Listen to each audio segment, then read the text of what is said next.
Well, hey, good afternoon, everyone. And for those of you who are joining in live, thanks for being here. And this is going to be broadcast over Facebook on my Robin Robinson LLC page, also Robin Robinson LLC on YouTube as well. However, if you want to actually make comments during the presentation and ask questions specifically, you'd have to be on the Facebook page. So here we are in July, and what I do for a living is I am a sales and marketing consultant for small spirit brands that are looking to enter into the industry, and therefore myself and those brands are dependent on the burgeoning hospitality industry, as and of which we all know has just been absolutely devastated in the past 4 months. And as a result, most of the people who are working inside of that industry are asking themselves this sort of existential question of, what now? What do I do now? Do I stay? Do I go? In the words of an old rock and roll song there. And so. What I thought I'd do is just kind of give you some of my thoughts, hopefully in a structured way, because I've managed three different careers, actually four, when you think about it, four throughout my life, and I've come up with a couple ways that will help. I hope. I mean, I have no idea. I'm hoping this will be of value to people who are watching this and who refer to it later on. And I've prepared a little slideshow because I think I think in terms of PowerPoint. I can't help it. So let me just bring that up right now, and we can kind of jump into this. This is all about career transitions. This is all about breaking down the elements of who you are and what it is that you want to do, and turning that into an actionable plan. And I'm going to actually just expand. I'm going to expand the screen here, and I'll be just in the background. So that you should be seeing all of that right there. So let me kind of give you a sense of who I am. And first of all, just a couple notes here. So for example, if you want to leave comments, you'd have to be on my Facebook page at Robin Robinson LLC. This is also being broadcast on my YouTube channel of Robin Robinson LLC, but the comments will only come in through Facebook. And I ask that you keep all of the side comments to a minimum and just use the comment bar for questions on the material at hand. Because I'm doing this all by myself, and it's a lot easier for me to actually scroll through just questions as opposed to scrolling through other comments. So for those of you who don't know who I am, let me give you a brief introduction of myself, and hopefully this will kind of give you a little bit of a background. I guess the theme of my life is that there are no straight lines. So I started my life out as an actor. I was professionally in the industry for about 14, 15, 16 years, which meant I actually spent most of my time in the restaurant industry in a various amount of roles, from the bar to the front of the house, and in many different cities in all through the United States. And after a while, I realized that I wasn't able to do that any longer. I had come to the last table that I could wait on, so to speak. And I was fortunate that I actually fell into the early years of what was then called word processing, and learned the early word processing computers, and started making a side job out of that as I pursued my acting career. But the binding thing of all of this was I fell in love with single malt Scotch whiskey at a very young, tender age, many years ago, before it was actually popular to even drink this. And but I still had to make a living, so I ended up taking those skills that I had learned in these early word processing, and I got into IT. And I had various positions, eventually finding myself as the director of IT for a mid-level advertising agency in Los Angeles.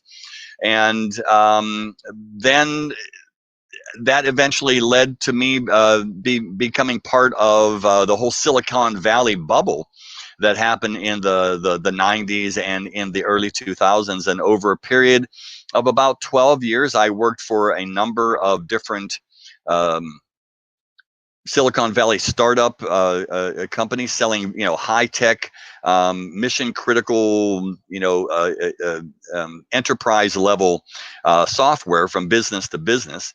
The only thing is that the whiskey kept coming back over and over and over again. It really became my obsession. It became the thing that really kind of motivated me. And eventually, I got an opportunity to enter into the liquor industry. And the people who know me in the liquor industry know me from my days at Compass Box. I was there for 6.5 years, and I was a combination brand ambassador, sales manager, and brand manager.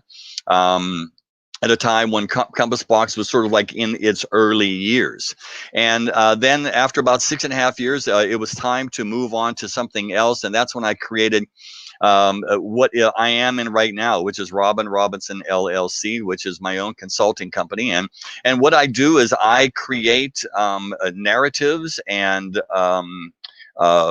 marketing plans and sales plans that have a connectivity to them to help these small brands get into market. I also do a fair amount of training for sales training for small brands and small distributors as well. And then I also have been teaching the longest whiskey class in the United States at the Astor Center in New York City. It's I was in my 11th year this year in 2020, and from that came actually the latest accomplishment that I've had, which is I'm the author of the Complete Whiskey Course.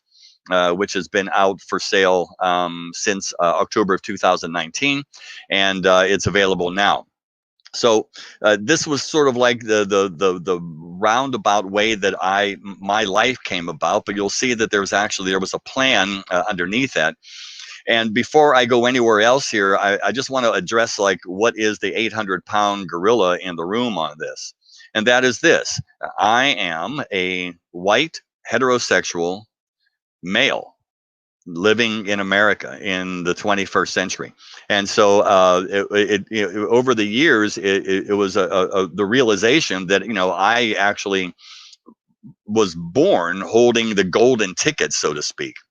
And and then learning all about the attendant white privilege that comes along with that.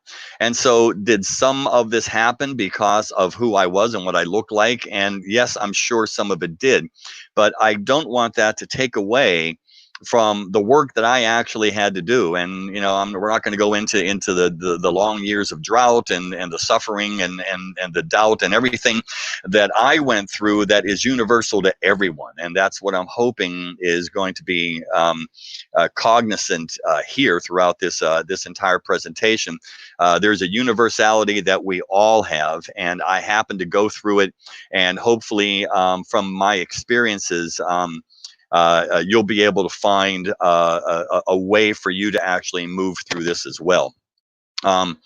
So in the idea of career transitioning, and we're not just talking jobs, and we'll talk about being in a gig economy here, but we're talking about in a career. So a career is really a path within an area in which a lot of different skills can come together and then burgeon over time and create a mastery.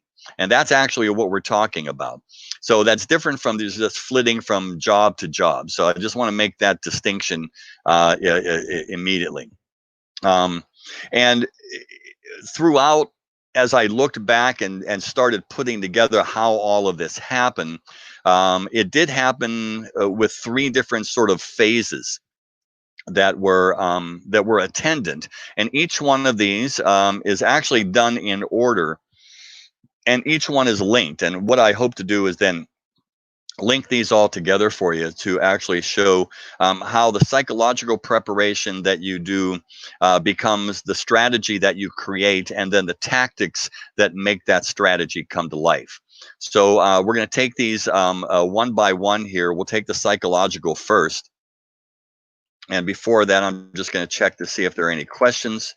Um, and let's see. Nope. Okay, no questions yet. So that's fine. We're just going to keep moving forward here. Okay, so what do we have? The psychological. This is what I call the soft backbone of change. This is what is absolutely necessary in the first part before you are able to do any other work. During my years of coaching in sales, especially, one of the things that I found out that people were going out into the field and they weren't psychologically ready to actually carry out a strategy and then execute on the tactics. So there is a sort of an order that you have to you have to put together before all of these can come together. So this is the soft backbone of change. And the first thing that you have to understand, that this is a scary time and this is not your fault. And that's a critical thing to actually work with and keep inside of you and hold on to this. We're dealing with loss. And we're dealing with loss in a way that is absolutely historical. And as I went back into history, I found two areas within the past 100 or so years of which this is equal to. The first one was the World War I in combination with the Spanish flu. So we had a pandemic going on at the same time that the entire world, the Western world, was in an upheaval that it had never, ever seen before. It was the first mechanized war. It was the first war that involved so many different countries that created so much loss. It was the first time we had used chemical weapons. So this was a complete change on how people thought about their lives and about the world at that time. And then coming alongside with the Spanish flu, which again, very similar to what we're going through with COVID-19, the amount of loss that happened back then was absolutely game changing. But what came out of that was, for example, Dadaism. What came out of that? The whole understanding of how to from a modernist thinking of actually criticizing society, because society was never criticized as a whole before like that. And now everyone was questioning exactly what it is that we were on this earth for. And this was a massive change. And the second one was the Great Depression, followed by World War II. And you had pretty much 20 years of deprivation going on, and food deprivation, job deprivation, loss of livelihood, loss of families. And so both of these were massive historical changes that had happened to especially here in America and the world. And so the way that I want to help you think about this is that you are a player in history right now.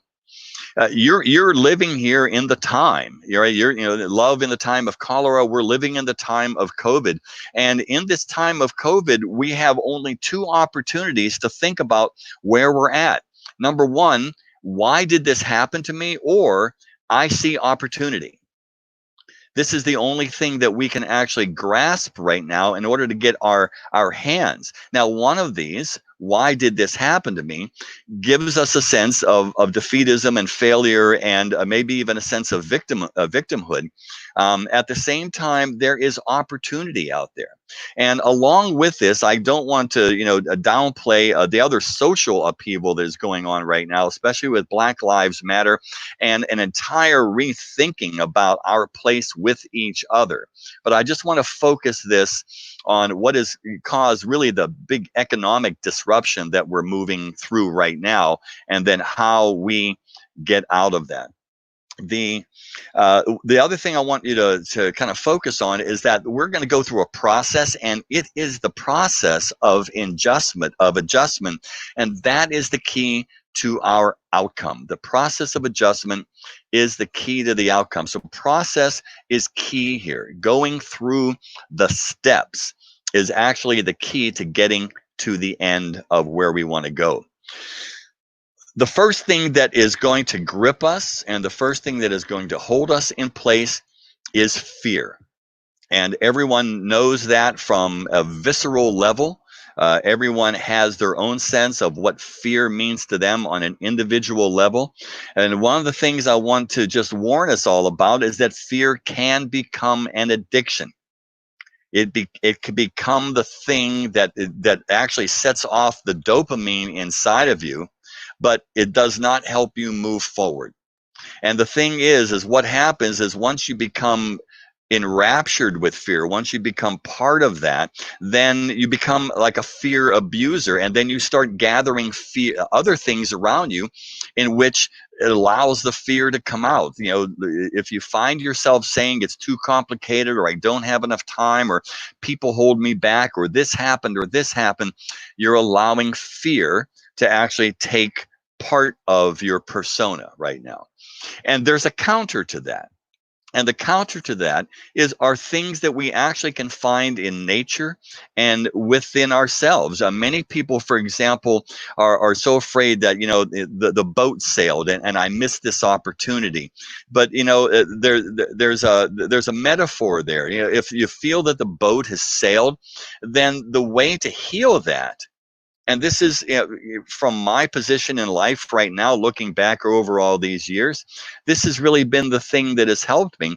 That wasn't my boat. That wasn't my boat to be on. And so it sailed, and that sounded like or looked like a great opportunity, or that person was somebody I was supposed to meet. But I'm here now for a reason, because of the boats that I did get on.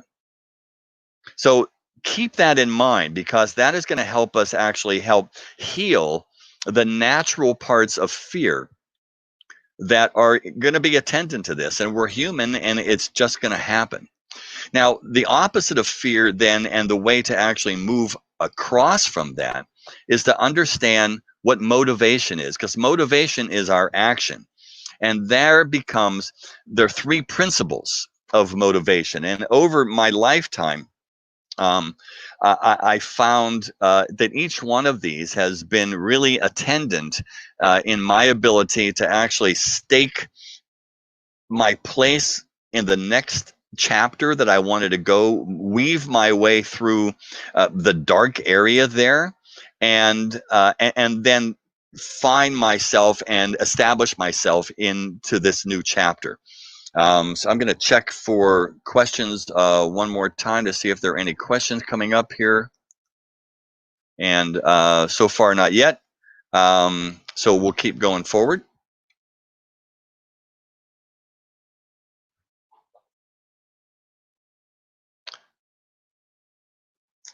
So, principles of motivation. There are three things that I'd like you to think about, and if you would, even write these down, because they're really critical here. The one is understanding what your purpose is, and understanding what those criteria of purpose is. So let me just pull this away from anyone who thinks that this is sort of something that is based in a religion or a faith. This actually transcends that. All faiths and religion do actually address this particular area, but this is a very human thing that transcends cultural boundaries and religious constructs as well. It's an understanding of, why am I here? What exactly have I been doing here, and what am I supposed to be doing? What is my purpose? And I found out there are three criteria to understanding what your purpose is, and this is going to be a journey I'm going to send you on. It's not going to solve it today, but this is something that I want you to kind of like embed in your everyday thinking. When we get into tactics, I want this to be part of how, what is the underbed of that. The first criteria of purpose is that it has to be made out of words that are simple words that you can say to anyone. Now, this sounds ridiculous, but think about this, that there are some things in life that I can only tell my spouse or my loved one, my partner. There are some things that I can only tell my priest or my confessor. There are some things I can only reveal to my bartender or my barber, for example. There are things that I can only tell my best friend after a few glasses of wine. Those are secrets. That's not purpose. It is not it is not a broad philosophical statement in which you have to write down 3 or 4 pages in order to get it out. A purpose is made of simple words that you can say to anyone should you choose to do so. Simple words that you can say to anyone should you choose to do so. And why is that critical? Because that simplicity is what actually helps anchor it in your own mind. The second criteria of purpose is that you've got to have a gut feeling that you'll never accomplish it in your lifetime. You'll never accomplish it in your lifetime, which means it is larger than what your goals are. It's larger than what your goals. So this is something that will connect to you. And once you realize and go through the thinking process of understanding what your purpose is, you'll realize that you've actually known this since you were 6 or 7 years old. You'll make that connection. Your goals are actually come from your sense of purpose. And the sense of purpose is larger. It's larger than, it's sort of that thing that's right beyond your reach, which means you're always reaching toward your purpose. And think about what happens if one day you say, well, I've discovered and accomplished my purpose. Well, then what else is there in life, right? So the purpose actually is larger than your lifetime here on earth. The third part, the third criteria, is that you have to feel that you can engage it in every decision you make in your life. So a purpose is simple words that you'll never really totally be able to accomplish in life, and that you feel that you can engage that purpose every time you make a decision. And this is part of the underpinning of this psychological work that we do in order to actually start making this move to something else in our life, right? This engagement. So once we kind of go on this, we start, working with these simple words that I can engage at all times, and I don't really know if I'll be able to ever get it all done in one lifetime. Then we go into the second part of that, which is a rethinking. And a rethinking is very simply pulling back into your own head and going through the understanding of what purpose is. And this takes many forms. So in the Abrahamic traditions of the Western world, including Christianity and Judaism and Islam, the rethinking takes the form of a prayer. In Buddhism, it takes the form of meditation. In New Age, there's a visualization. There are apps out there like Calm that will actually just help you pull everything out and the noise out of your head and start the business, the business of rethinking. One of the reasons is so important is because we're human and we're capable of magic. I mean, we are the most developed mind on the earth, and there's so much in there that we have not unlocked. We are the only life form that can alter our thinking. So think about that just as a separate piece. When you go from the higher life forms to whales and porpoises all the way down to amoeba, we're the only ones who can have actually demonstrated that we can alter our thinking. That thought that I had yesterday no longer fits my reality today, I can change that thought. This is this is magic. This is actually the roots of how civilization and humanity actually discovered magic, is that we can alter our thinking. We can alter the way that we perceive our reality. One of the ways to do this is through something that is called landmarking. The landmarking is that we're looking for signs, and the signs are out there all the time, but some of these signs will show up as merely as noise. But we're looking for the signs that we use to actually motivate us, right? That fit into our purpose. So landmarks are out there. Here's a great little, like I used to sell Compass Box whiskey, and it was a very small little, esoteric whiskey that no one ever knew about it until they came and sat with me and I exposed them to it. And all of a sudden they said, yeah, it's actually at my liquor store. I've just been walking past it. Right. So now they had an awareness of it, and now it was there. It was a landmark for them. And we find these same things in our lives happen all the time. There are signs out there, but we have to get rid of the extraneous noise through rethinking, through this, settling back in order to be able to understand where those landmarks are. And then after that comes this act of transference. And this transference is where we start bridging the gap between what comes from this rethinking and who we are.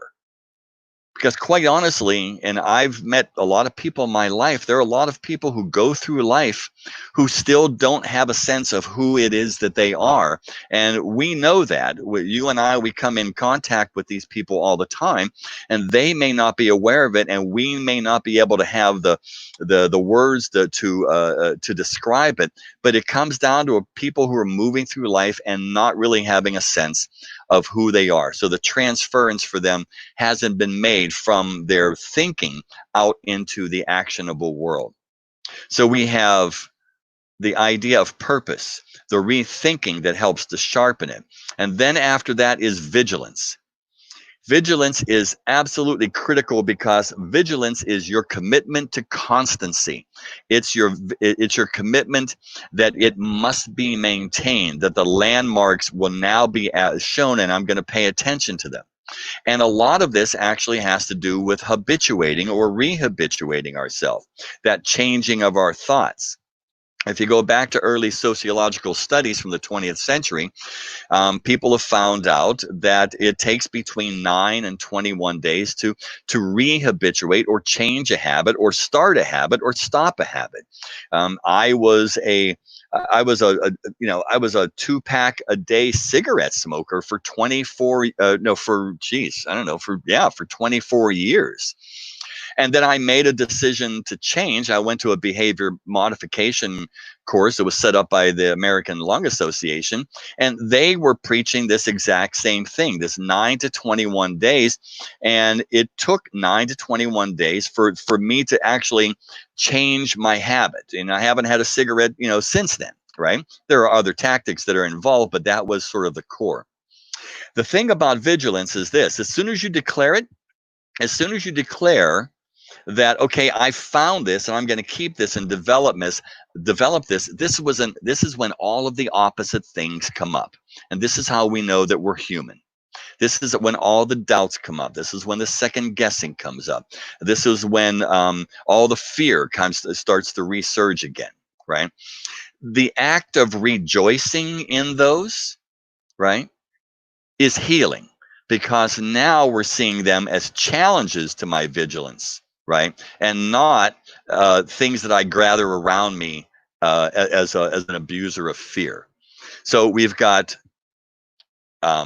these three really important things here. We've got the sense of commitment, right? We've got this sense of purpose, right? We've got this rethinking that helps us sharpen it, and this vigilance that allows us to keep it present in our life. Now, why is that important? Because what we're doing is we're recreating ourselves here. We're creating ourselves, and this is something that I've developed that I work with my brands. When I help brands recreate or create for the first time who they are so that they can go out into the marketplace and be unique amongst all of the other brands that are on the shelves or behind the bar. This is the same type of work I take them through. The first thing is I actually have them work on their narrative. Right? Their narrative is your own absolutely unique characteristics, your ethos, your truth, your experiences, your successes, your failures, your personality in all its complexity. And when you take that narrative and you connect that to what is now what we call the zeitgeist, and this goes back to the World War I analogy, because this is really when the Germans sort of developed the idea of the word that we use now, zeitgeist, which means the spirit of the time. What is going on right now, and where does my narrative fit? And if you think about this, we're in an anxious time. We're in a time of fear and polarization, but we're seeking authenticity. We're seeking transparency. We're seeking social consciousness to that. So when I can take my narrative and fit it into what is currently the zeitgeist, then I create my persona. And I create my persona in this age of like commitments, and we're all connected on text messages and social media. These are platforms of like commitments, right? We call each other friends, but we're really not friends. We just friends through Facebook, right? But your persona is real. Your persona is you. It is the culmination of everything in the age that we live in now. And when people grab your persona, when they get a feeling of what your persona, this is how you turn people into being evangelists for you, people being supporters of you, people who want to be around that aura. Because it's that person who created this narrative by going through this work of purpose and vigilance and rethinking, and then pulling themselves together, matching it to the time that we live in, and then creating this persona. And once we have that persona, then we're ready to move into this next phase. Now, everything that I've just given you here, this is not going to be done in a day, in a week. This is an ongoing. This is an ongoing. It's psychological. I don't purport to be a psychologist by any means, but this is a sense of your growth and your evolution, but it has to start somewhere. And it's going to show over time, it's going to show the evolutionary path that it is coming through. Okay, let's check for questions. See if we've got one here. Manifestation. So, Mindy, can you just kind of give me an understanding of what you meant by manifestation there? If you could just type another comment in there. Are you asking? I'm not exactly sure where that, in what context I should answer that question.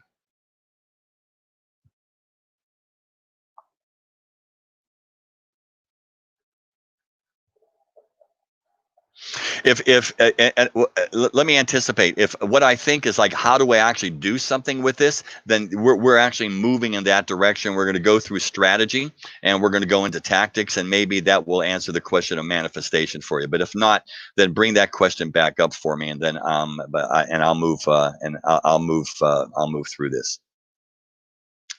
So, sorry, let me just get back to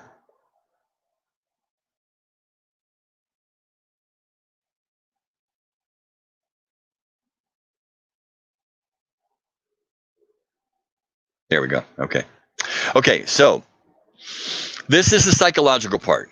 This is the psychological part. This is stuff that's going on inside your head. This is the stuff that this is the journey you're going to go on through. But now it's a journey with a purpose, right? It's a journey for the purpose. It's to understand, what are the three criteria of purpose? How do I put those together in very simple words that I can say to anyone should I choose to, and I can activate them in every decision in my life. And the sense of purpose is so big that I just don't think I'll be able to actually get it all done in one lifetime, right?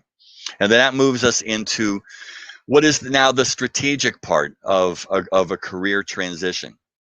And the strategic part is going to be the tough part, because this is where we're going to have to actually now deal with some of the more difficult questions that we go through here. Now, I want to make sure that we understand that dealing with difficult questions and giving into fear are two completely different things. The difficult questions are the work that we have to do in order, the hurt that we do in a workout in order to get the muscle tone, right? But the strategy is really based on something about limited amount of resources and using them in the most effective way. Now, you know, God help us all and God bless us all here, but we're all brought up with the fact that, hey, you can do anything you want if you put your mind to it. But I'm going to counter that with the fact that yes, you can, if you understand where your limitations are, because understanding where your limitations are and working toward them and then working past them are part of the landmarking that you'll need to do. And the other thing it does is it focuses you now. It focuses you on using what I've got in my limitations in my life in a very focused way to make a much more effective move back into the marketplace for myself. And the limitations are brought down to these four criteria. We all have time limitations on ourselves, right? I mean, it's not that we're all getting older and we're this age or that age, and that's one thing. But we've got limitations in the amount of stuff that we can get done in any particular day or week, right? So we have a time limitation. We have a talent limitations. We're not all brilliant. And we're not all super talented in everything. We need to find the things that we really are talented in, right? And again, that's part of our purpose work is finding that as well. Resources come down to, what do I have, right? What do I have? And resources, typically, when I talk to brands, I talk to them, resources being three things. Tell me money, time, and people, right? And in our case, time is taken care of, talents are the people, and resources really kind of come down to money. And money is a big motivator here. How much do we have? How much do we need, right? How much do I want to get? And then the fourth one is energy,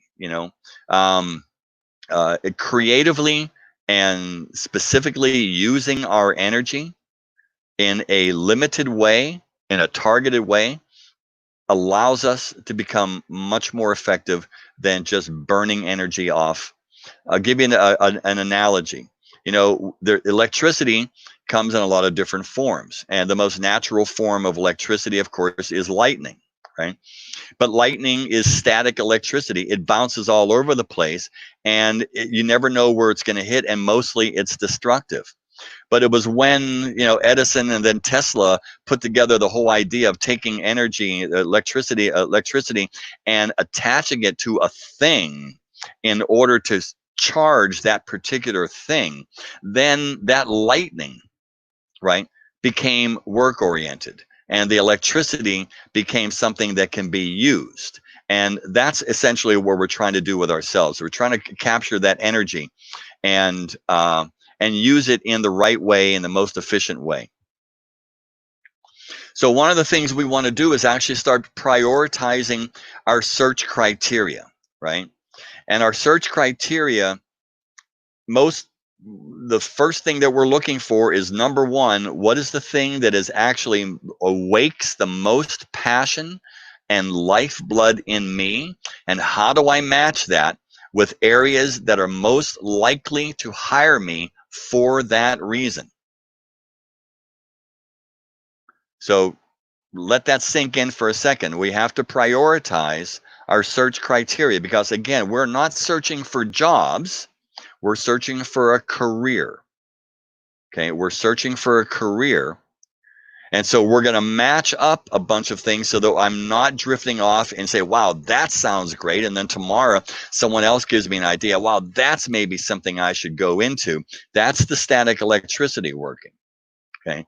We go through the psychological work of kind of understanding exactly where we're at, that ends up with our persona being matched to our narrative. Then we start focusing down in where is that passion taking me, and who are the people that are most likely to hire me as a result, right? So we have, two questions, and I'm assuming most of the people, listening to me today are going to be are coming out of the hospitality industry, and so we have two main big questions here: do I stay in or do I leave? Do I stay or do I go? And if I stay in the industry, what are my options? Well, there are bars and restaurants, but let's have that difficult conversation right now. We know that there is going to be a drastic change in the bar and restaurant life for the next foreseeable future. And again, I don't know, you don't know, none of us know. We're all sticking our hands, behind the black curtain and feeling around. No one has any answers. But as if we look at the way it's going right now, and we just do some mere speculation. We're looking into 21 before any normalcy comes back. We're not even out of the first wave of COVID-19 yet, and as we know in the United States, we've not done a good job of actually suppressing this. So I can say that any type of a social industry that we're going to work in is going to be fraught with problems, right? Now, if I want to stay in the industry, maybe there are some associated vendors. Like, for example, the tech systems, the people who make the POS systems, they do other things, right? There was an interest in that, or maybe you were like a champion of being able to get through all of the configurations there, or maybe the supplier systems, people who brought in things into the restaurant, into the bar. And we're not just talking about the liquid, right? We're talking about the physical aspects of what actually makes the bar. This could be everything from the architects that designed it and the designers that designed it, to the people who put in the tubs, and these are areas to actually consider thinking about, and they're tangential to the bar industry. And then, of course, the last part would be the sales aspect in distributors and in brands. Now, again, they're all problematic because we're all facing the same issue. I'm talking to distributors where they've got maybe 70-80% of their receivables. They're not sure if they're going to be able to recover from those. And we've seen furloughs and layoffs happening in large and small distributors across the United States. The same thing with brands. Brands are sort of retooling their understanding of what it is to go out into the market. Obviously, the big four right now will probably have the best resources to be able to do that. That would be, Beam Suntory and Pernod Ricard and Diageo and Bacardi, but all the smaller brands below that, the small supplier brands and getting down to the micro brands, are facing this sort of existential question.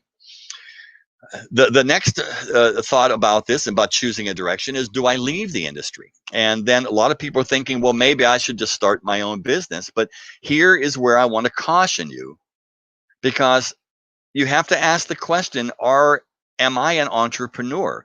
Do I have the skill set that it takes to be an entrepreneur? And if you could actually get a picture of one of those punching bags that kids used to have, and you step on the foot and you hit it and bounces, it comes back up, and you hit it, it bounces, it comes back. That's pretty much the entrepreneur's life. That's not going to be for everyone. It may sound great to say, well, I'm going to start my own business, but this may be fraught with another area that brings the fears back, because you hadn't done, or you don't have the skill set for that, or maybe that's not where your inclination goes. Maybe you're actually better suited to working inside of a larger organization, an organization that has a structure. And in that structure, you can fulfill some sort of a position in that. So you don't have to worry, is the structure going to be there when I get up in the morning? I'm just going to go there, and I'm going to have all of these responsibilities and tasks and things that I get to do within that structure. That's two completely different ways of looking at it, right? An entrepreneur is for some people, and we'll talk about that in a second. But and for some people, maybe moving within a larger structure, they're both great, right? The idea is which one is actually best suited to you. Okay, so I'm going to take a couple questions. Charmaine says, Mindy, you're asking to define manifestation or how it fits into finding a new career path, or just commenting. It was during the prayer visualization side. I guess you need to visualize before you can manifest. Yeah. So, Mindy, let me just address that. The manifestation is what comes out of visualization. That is exactly correct. And like I mentioned, what's the third part of that? Right? Is the vigilance.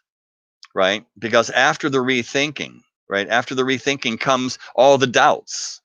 And it's in the process of handling the doubts that the manifestation of this comes through. I don't want to get too heavy into the philosophy of that, because that kind of takes us a little bit far afield. But hopefully that helps kind of focus you a little bit right there. What talents or skills do you think chefs have that are transferable to other industries? Okay, Charmaine, I'm going to actually kind of talk a little bit about this here in a second. So thanks for that, and hold on, and we're going to come to that in just a minute.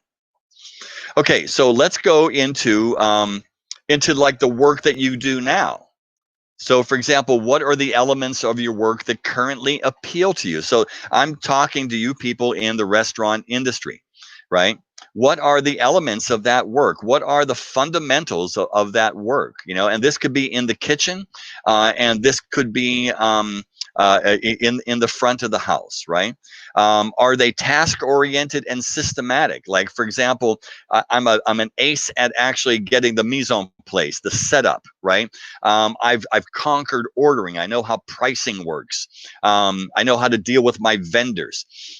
Or do I love the execution part of this? I'm a great drinks maker. I can actually take recipes, and I can systematize those, and then do riffs on them. Am I good at management? Am I good at actually taking a little bit, more of a 5,000-foot view, and then managing the skills of people? Because management really is about people. Do I like people? Do I want people to be the best that they can be? And have I found areas in my life? And again, this is part of that landmarking. Have I found areas of my life in which that really appeals to me, right? Or do I like the financial responsibilities of what it is I do? Do I like actually working with the numbers and learning the creativity behind arithmetic, and in in a legal way? Let me just pause at that. But and many other of these, inside of the kitchen, right? The systematic setup of a kitchen. A good kitchen is all system, isn't it? Right? It's all system. It's all preparation, right? In which you then start infusing elements of creativity, right? So, and these are done in an environment where there is a structure in place, right? A structure in place. And then there are the creative aspects of work, the design elements, menu writing, for example, or the absolute just, I've got 6 different types of gins, and I've got 14 whiskeys, and I've got all these rums, and I've got all of these modifiers here, and I'm just going to create something crazy, and it becomes successful, right? Is that part of what it appeals to you? Is it the customer interaction? Is it the give and take of you being behind the bar, or behind, or you're out in the tables, or in the front of the house, and making people feel at home, and giving them a sense of confidence that what they're about to experience is going to be fantastic? Or is it the total aesthetics of everything? right? How do things fit in? How does design and cocktail creation fit into a certain aesthetic philosophy? It's a little bit more abstract, but there are people who get up and that's the reason that they go to work, right? And in most of these cases, you'll be working outside of a structure, and most cases you as an individual contributor to that. Okay, but I want to make the point here that this is all working within a certain career, right? In a certain career movement that we have determined for ourselves by, again, coming through that psychological work. Other ways to actually find out where the strategy is to be applied is to kind of go back to where you came from. So when you were in college, was there something about the course of the major course of study that you had that really lit you up? But you know, bartending. Let's be honest, bartending in the first part of the 21st century was incredibly glamorous, and it you know, it brought a lot of people to it because it was fun and it had that glamour going to it, and there seemed like a whole bunch of opportunities that were popping up all over the place.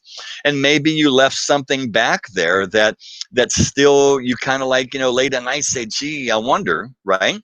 Not only that, but maybe what were the side projects that you had in college, right? Or any awards that you had won that were not part of your major that still were, you know, the soft spot in your heart. And these are things that kind of light you up and make you glow a little bit when you think about them, right?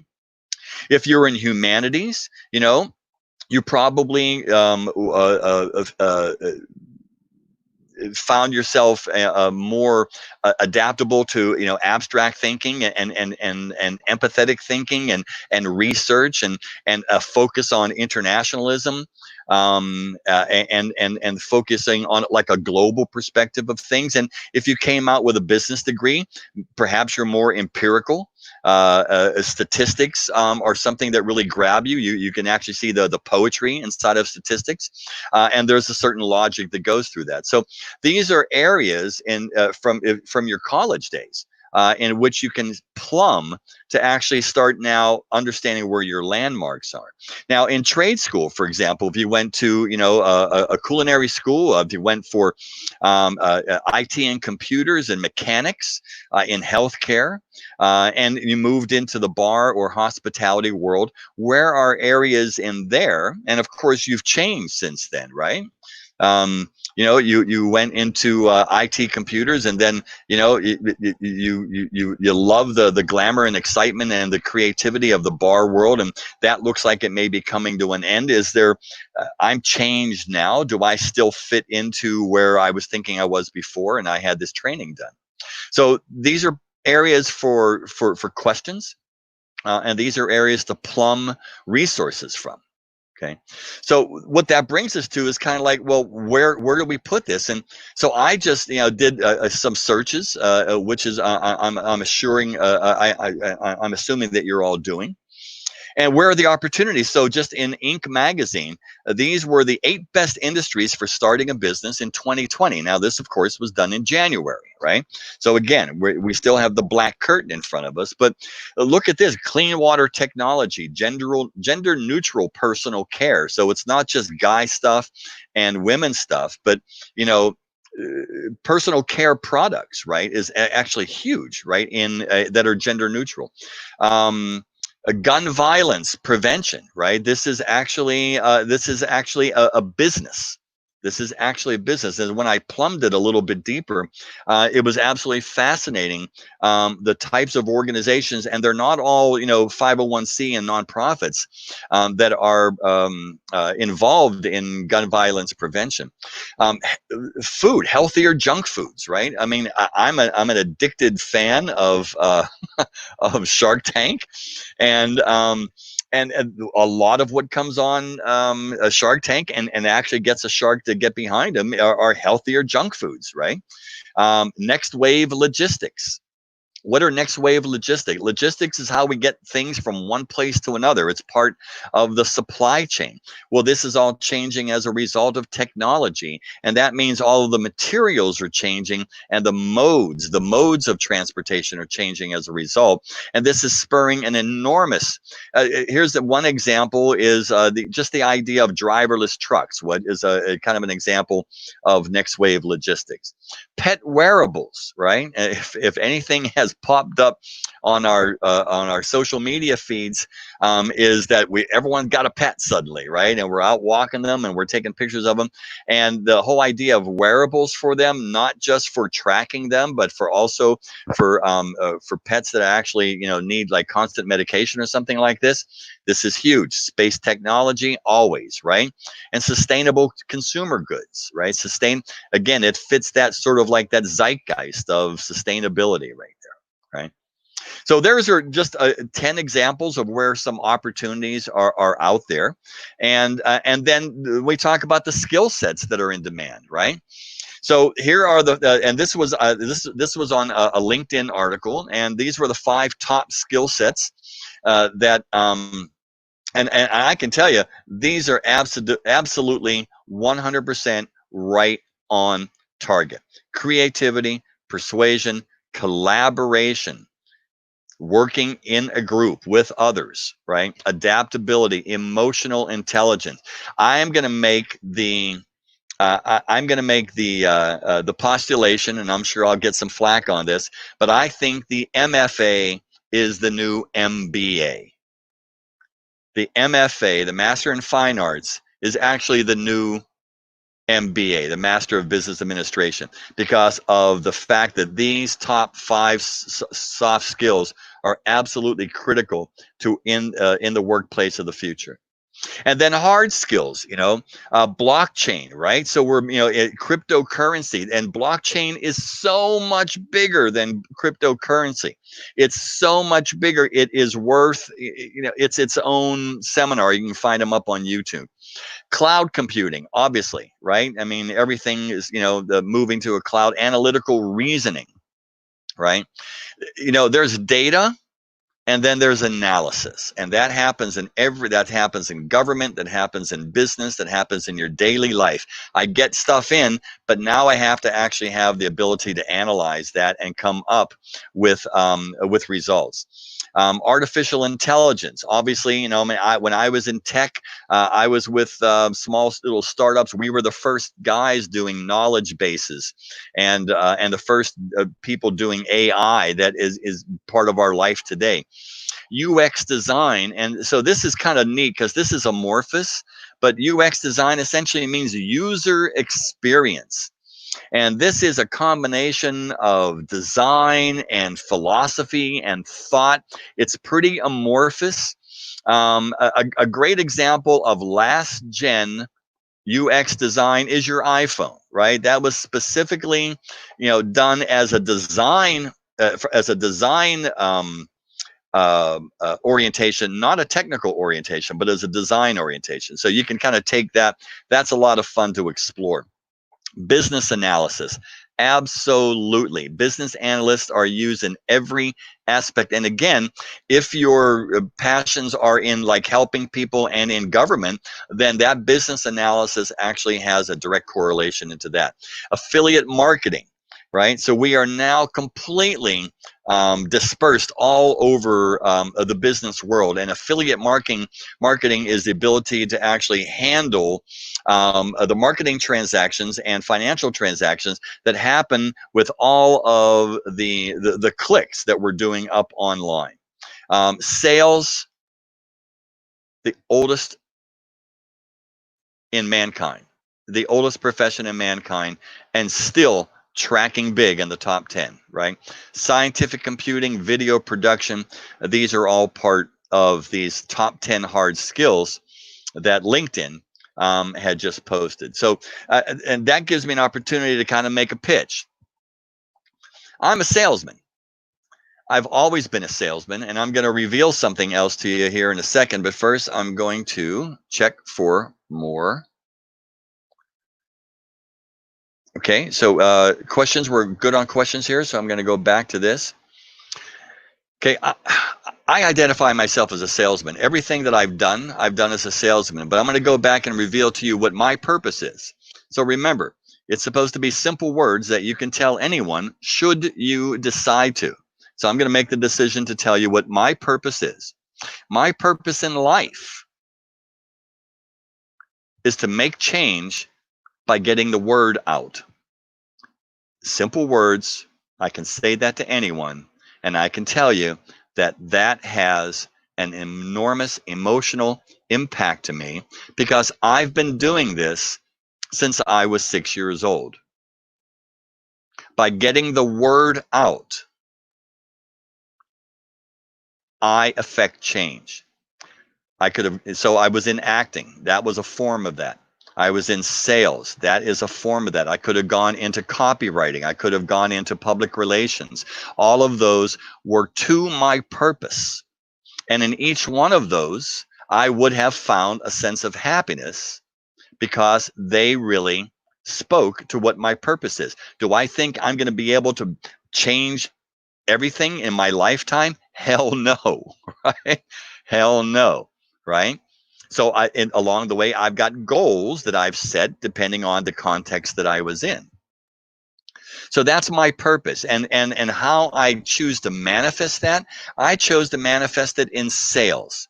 And with sales, it's a transaction, right? A very simple understanding of sales is a transaction of goods and services for an equal amount that has a benefit to both parties. And that's how I define sales. A transaction of goods and services that in an equal amount has a positive impact on both parties that are doing that. And I love sales. Everything that I do is sales oriented. But here is the real truth about sales is that one of the reasons that sales is still on that top 10 hard skills after what, maybe 10,000 years, is because sales adds to the top line. It's sales that actually creates the big chunk of the assets or the revenue that comes into any organization. Now, why is that important? Because anything below sales, and we're talking about the cost of sales as well, those are expenses, right? But when you look at this line right here that's on this, right? Once you actually see your sales revenue, minus your cost of goods sold, you get your gross profit margin. Everything below that is an expense. Everything below that is an expense. And what's the biggest expense there? Payroll. Payroll is the largest expense. So one of the most important things to understand in an organization, if you choose to work inside of an organization, and even if the organization is you, is that you have a number on your head. There is a value on your head in that organization. And the lower down, I can tell you the first ones that go away are training and marketing. Those are the first expenses that actually go away. When a company hits a downturn, and it doesn't matter if it's COVID-19 or it's just the normal ups and downs of an economy, and you can just track this all through economic history. As soon as there is a downturn, a company will actually get rid of two things. They will get rid of all of their promotions and marketing, and they will get rid of people. And we're seeing that right now. Right. So that's why, for example, you didn't see me actually saying like brand ambassador up here, right? Because to me, brand ambassador is a job that is just part of the marketing spend. And many of you have been doing brand ambassadors. There's only 2 or 3 companies out there in the spirits world right now that really do brand ambassadors well, right? And I'm going to name them. One of them I think is William Grant. I think they do brand ambassador better than anybody else. They execute beautifully on that. But everybody else doesn't execute as well. They don't execute as well. And as a result, brand ambassadors come and brand ambassadors go, depending on where the marketing spend is, depending on where that gross profit margin is. But sales, a good salesperson is always there because the salesperson is bringing in revenue. The salesperson touches the top line, not the bottom line. That's a critical thing. So that's going to be my pitch for thinking about if you are looking for a career in sales. This is one of the things, especially now as we go into 2020, as we wind up 2020 and go into 2021. We're seeing, what are we seeing? We're seeing downturns. We're seeing downturns. People companies are cutting off all the extraneous things that they don't have to spend money on, right? But they're always going to need a salesperson. They're always going to need a salesperson. So just kind of keep that in mind. That's going to be my sales pitch for sales as a career. Okay. A couple of things I want you to put in your pocket. Okay. You are always learning. You are always networking. You are always negotiating, and you are always following up. These things should be in your front pocket. These are not in your back pocket. These are in your front pocket. You are a student practitioner at every given moment of your life. Okay. You are always networking. You are always looking for the next job, and then you are negotiating your value, and then you're making sure that that value is actually in place with the people you're talking. Learning, networking, negotiation, and follow up. Let's take each one of those separately. Where are we at right now? We actually have to get down to basics. So where do you find some things that you really should learn? You should learn accounting. You should learn the fundamentals of accounting. And where do you do that? You can go online at Khan Academy. If you're not familiar with it, it's online. Go up to YouTube. Go up to Khan Academy. The way that Khan Academy started was awesome. This is an absolutely terrific place. If you do not know what, and I showed you a P&L before. If you do not know what a P&L is, that's how you learn, right? If you don't know what gross profit means, and if you don't know how any of that stuff means, you need to understand the fundamentals of accounting for anything you do for the rest of your life from now on. You can also go to the American Management Association, the AMA. This is a terrific organization where, it's going to cost you a little bit of money. You're going to have to put down, but there's so many courses in there in business, and these are actually structured for people who are doing other things but need to have this information. This is critical. I could not recommend both of these more. Project management, yes, absolutely. You know what project management is? Project management is when you open the bar till you close the bar. That's project management, right? Now, guess what? That is a skill that can be used in every industry, in every phase of life. You go to a startup and you say, I can come in with project management skills. You're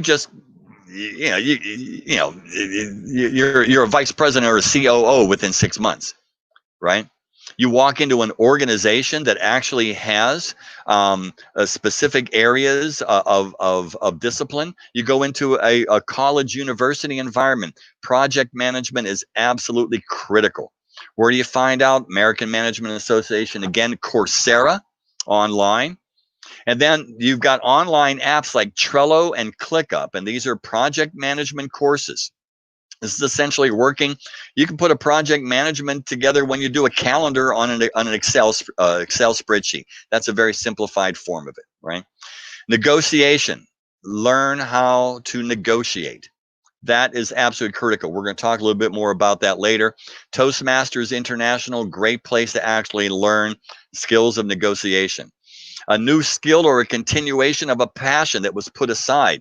If you didn't finish your degree, is it possible to go back and finish it?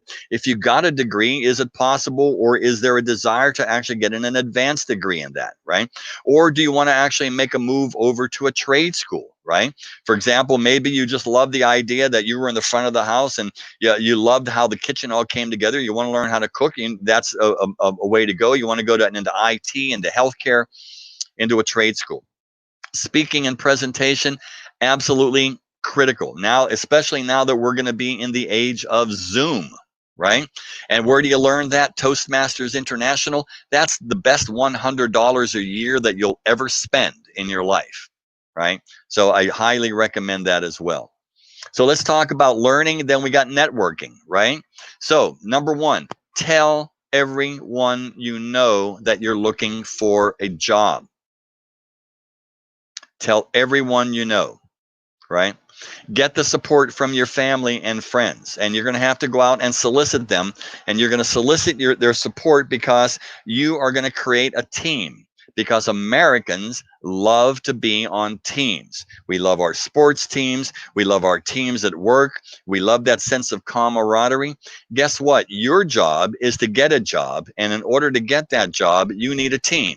So you're going to actually now bring people together, and you're going to make them, if it was me, it's Team Robin. How do I be on Team Robin? What do I need to support Team Robin? And what's Team Robin going to give back to me in return? Surround yourself with the landmarks of your future. I've mentioned this all through this presentation. Understanding where those landmarks are at, and then surrounding themselves one. Those are the keys to your motivational future. Read the right stuff, right? You want to again, read trade journals that are in your chosen direction, magazines, and other online connectors like that. Get off Facebook, right? Or at least minimize. And isn't that an irony? Because I'm coming to you through via Facebook, right? Get on LinkedIn. If you're not on LinkedIn, put get your profile up there as soon as possible, and then connect with me. Okay. Spend more of your time up there. Okay. So now that's networking, right? Negotiation. All of this work that we've been doing so far is to get you to understand one thing, which is your value in the marketplace, your value, because you can't negotiate if you don't know your value. So when you go back and think about all that soft stuff that Robin was talking about in the psychological section, that's how you start understanding where your value is and how that gets connected to the strategy that you're going to use, right? And because it's within the next segment here is when negotiation comes in. Everything in life is negotiated, right? Everything is negotiated. Take it down to your deepest personal relationships. Hey, look, parents negotiate with their kids all the time, right? If you do this, I'll give you this, right? We do that in work. We do that with our loved ones, with our partners, with our spouses, with our children, right? With our neighbors, with the people down the street. I'm walking down the street and you're walking ahead of me. We got a negotiation come up, right? If we're both amenable to negotiation, we're both going to turn so we don't knock into each other, right? It's a mere fact of life. But when we get down to it, it's all about where do I place my value? And in order to understand that, I have to know what my value is.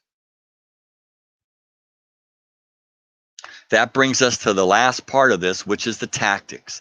And the tactics is now we have a sense of where we're going, what our purpose is, how we want to kind of interact with the marketplace. We've narrowed the marketplace down into into some focus areas so that I can use my limited amount of resources in areas that I can be the most effective. Now I'm going to see what are the individual steps that I have to take to put that strategic plan into place, right? And the first thing you got to do is take care of first things first. And I will tell you, it comes down to money.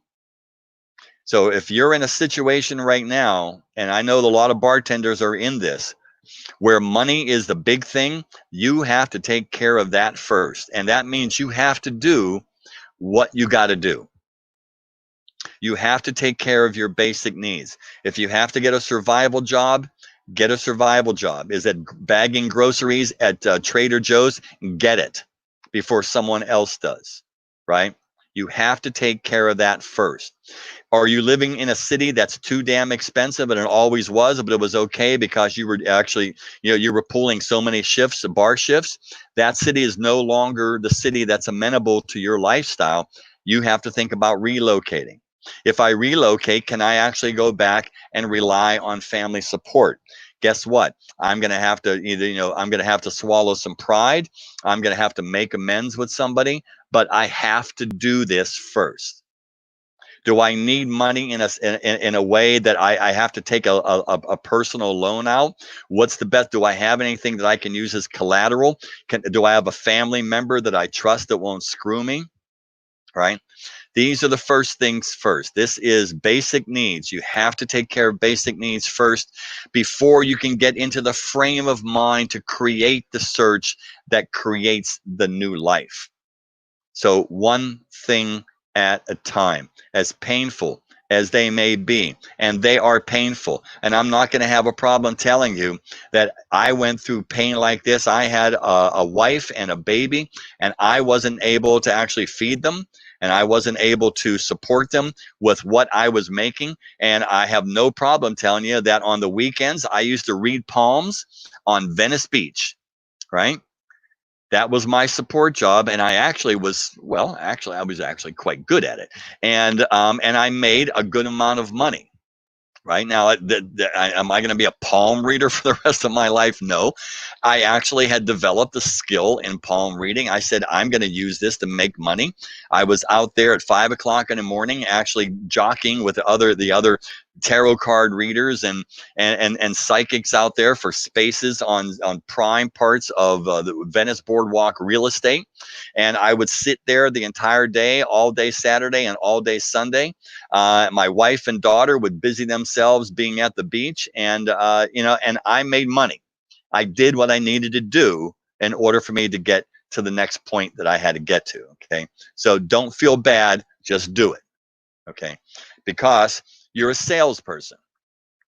You're a salesperson now. You're selling you, so I want you to behave like one. This is your purpose here. This is the definition of sales. It's a set of methodologies and practices that leads to a predictable outcome where an exchange of value occurs between human beings. We're the only people who buy and sell things. We're the only species that buys and sells, right? We're the only species who can actually change our thinking. And we're the only people who actually can think symbolically and put value on different symbolic things and then exchange them for value somewhere else. But a salesperson is a person who goes about that in a methodical, systematic way that leads to a predictable outcome. What does that mean? That means that I'm not going to move, I'm moving in a way with certain skills that I can almost predict how this is going to show up. Give or take all of the variables that are in life, right? But that's what sales is, and that's what a methodology is. So this is all about creating a methodology, a systematic approach of transitioning your career. Number one, you got to make a plan, right? You have to assemble your tools. You have to do your homework. You have to make the appointments, right? You have to make all the cold calls. When I was a salesperson when I was working for technology companies, I was what was called the rainmaker, right? So I wasn't dealing with existing customers. I was out finding customers, what we called suspects, turning them into prospective customers, and then bringing them to actually being customers. So I did an enormous amount of cold calling, but I was dealing with Fortune 500, Fortune 1000 companies. You just don't blindly cold call those people. That's suicide. So I had to do between 1.5 and 2 hours of man hours of research before I even picked up the phone to try to get an appointment or try to get through the executive assistant or whoever that may be. So you have to do the homework. You have to assemble the tools first. Once you have the plan, then you have to work the plan. You have to keep the commitment. This is that vigilance again, right? I've set this plan in action. I have to now keep this going. I have to be true to it. I have to give energy to it in a limited amount of way, a limited amount of resources. It's all about follow through, follow up, and allow for flexibility. And at the end of my week, I have to sit down and in the quiet of my rethinking, assess what went right, what went wrong, what do I change, and what do I keep? This is sales 101, and this is career transitioning because you're the product.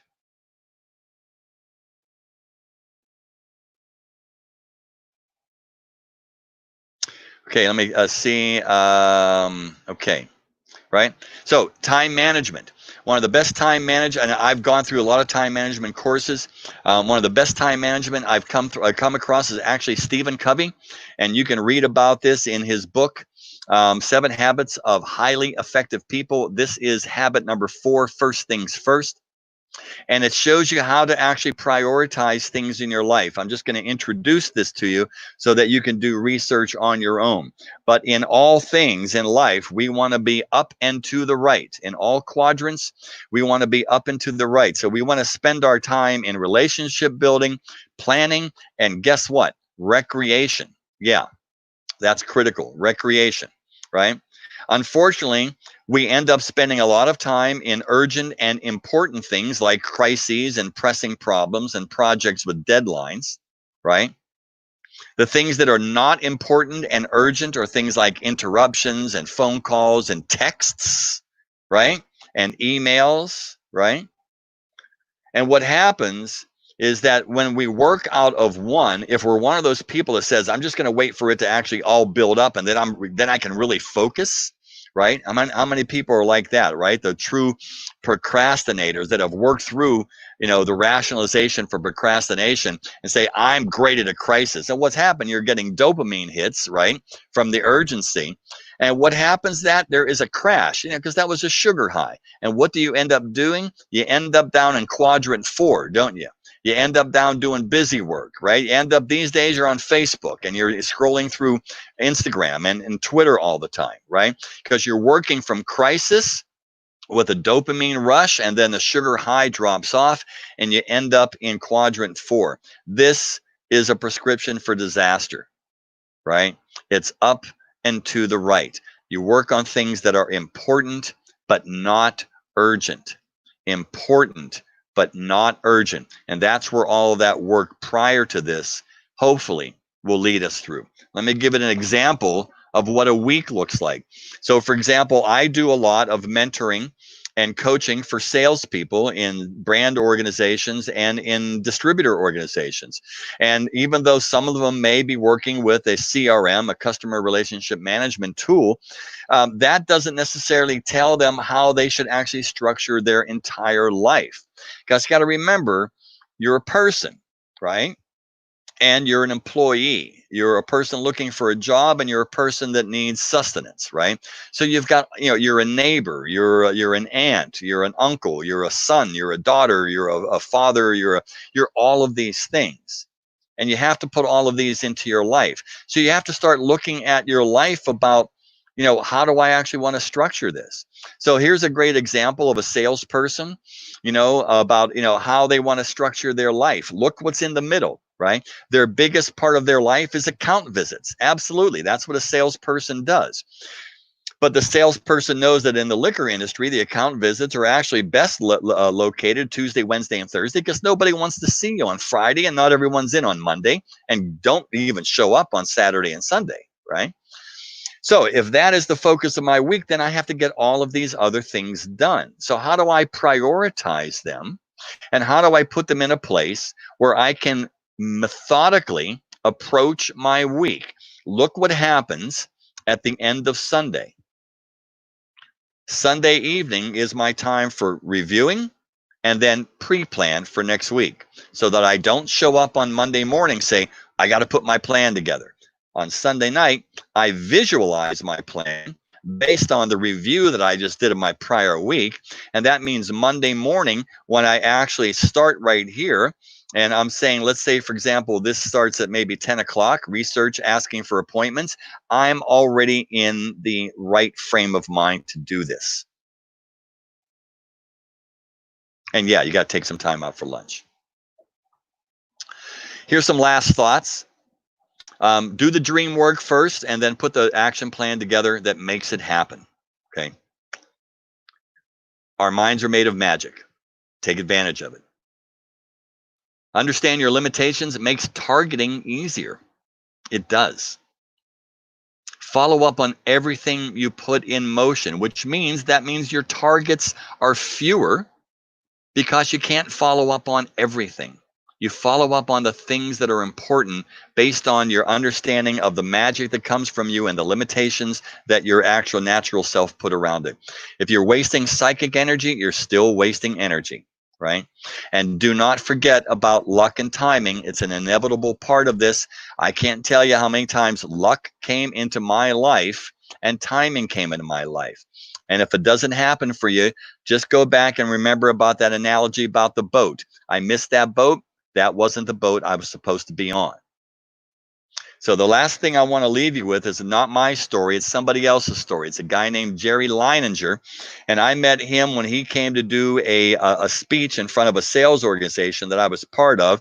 And they introduced him by saying that he was, he had an MSSM. He was at a master's in this. And then that wasn't enough. He went out and got a master's in public health. And that wasn't enough. He went out and actually became an MD. So already I'm starting to hate the guy because I'm thinking, hey, I'm 40 years old and my life is like, nothing compared to this guy. He's got 3 degrees. He wasn't done. He went and actually got a PhD in some sort of like physics. That wasn't enough right there. He became a captain in the Navy. And if you don't think that was enough, the guy was actually an astronaut. It was this guy right here. And he was an astronaut on this thing. And that is the International Space Shuttle that was up in the sky in the 1980s and the 1990s. And he was the first American to be on that. It was Russian run. He was the first American to be on that. And he was the first American to work from specifically and solely from a Russian spacesuit, which is what he is actually wearing right there.